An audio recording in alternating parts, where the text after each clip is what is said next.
whenever temperatures get into this range, we run the risk of overheating. It doesn't take much to do that if you're outside, and with that can come a myriad of health problems for both young and elderly. Yeah. Yeah, go ahead, Monica. You're here. I don't have to introduce you. No, I'm like, yes. Everyone knows who you are. Yes, no. tell us. This is really nothing to mess around with, No. especially, when you combine the heat and the humidity. It's really dangerous. We're all suffering from this, but yes, it is especially dangerous for the elderly and for kids.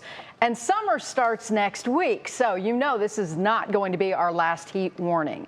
So we all know hydration is key. Cleveland Clinic suggests drinking a bottle of water before you go to bed and then another one first thing in the morning. I do this, and you make it a habit all summer long. In fact, make it a habit year-round.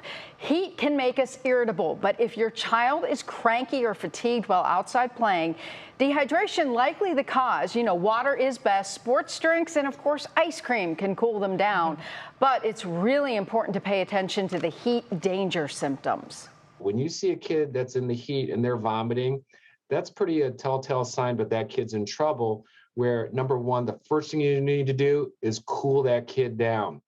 Yes, of course, that's obvious. Garden hoses and pools are great for cooling off, but in serious temperatures like these, it's wise to let them play indoors. Give them the video games, at least during the peak heat hours. In fact, that's wise advice for all of us. And it's important to know the difference between heat stroke and heat exhaustion. Heat stroke requires medical attention immediately.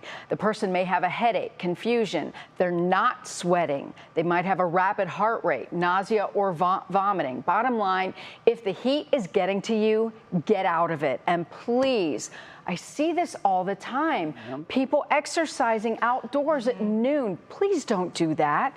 I mean, how many times we've covered stories, and I think it's really important to remember 67,000 people a year go to the emergency room because of heat-related problems. Wow. And over 700 die from this heat. So I know it's a big country, and I know people are going to say that's not a big deal, but 9,200 of them are hospitalized from it. Wow, that's so don't mess incredible. around with it. So sometimes we're in a hurry. We leave our cars, we leave our phones in there, which is never good in this heat. Oh, yeah. But also, I've heard stories of people leaving their meds inside either a purse or somewhere in the car.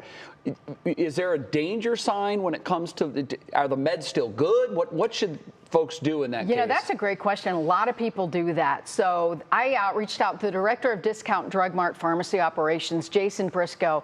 He says that pills that could be discolored, smell funny, they're cracked, they're chipped, maybe they're stuck together or unusually hard or soft, don't take them. And when in doubt, ask your pharmacist. And yeah, that is really, really dangerous. And especially for people like me who keep their Epipens. I have a bee allergy, I keep an Epipen.